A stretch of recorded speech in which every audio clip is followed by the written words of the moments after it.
questions. As you know, General Schwartz, I represent Robins Air Force Base. The Depot Caucus met with Secretary Donnelly yesterday. There were 4 members of the United States Senate and 4 members of Congress there, including myself.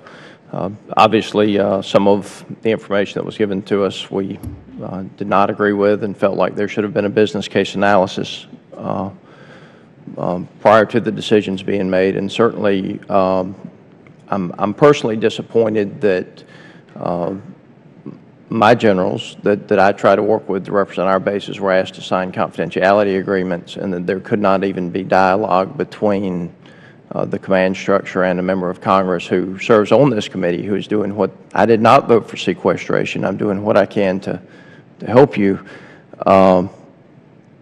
prior to hearing from Secretary Donnelly. But one of the things Secretary Donnelly did do in that meeting, and he did it on 3 separate occasions, is commit that there would be no change to who the program managers reported to, and that program managers would continue to report to sustainment. He said that would happen for at least the next 24 months, and that there would be no changes to that unless there was a business case analysis presented to the Senate and the Congress. And I appreciate his commitment on that, and I want to ask you for your support that the program managers will continue to operate the way they currently do. That's the Air Force position, sir, and I certainly support that. But I hope you'll accept just gentle pushback here.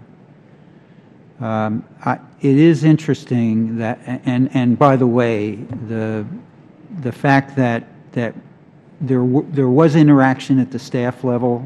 Yes, sir, there was. As you're aware. Absolutely. I agree there was not interaction at the principal level. And I take note of that, sir. Reporting lines of authority are, the question is, where is the seam in this business between sustainment and acquisition? And our judgment was that we would have at each of the depots an acquisition element that would continue, that would be aligned with the broader acquisition team, but would represent their interests at the sustainment location in the depot. That, to me, seemed to be logical. In other words, they would be a geographically separated unit. I understand that any change is concerning about, what it might portend ultimately. And we didn't convince you or the other members of the caucus on this issue, and so the Secretary made a commitment, and we certainly would stand by the Secretary's commitment. But all I would say is, please allow us, again, to come back to you, as he also said he would do, to make the case as articulate as we can about why we think we should organize this way, okay? And we would ask that a business case scenario be presented, and that there be dialogue between the members of Congress and the generals that are operating the base. I don't think anybody on this committee or any of you are naive enough to think that we can go through the type of budget reductions we are without some changes. I'm certainly not. But that was a very serious concern to us, and he did make that commitment yesterday. I'm glad to know that you're on board with that, because there was some concern with the press release that maybe there had been some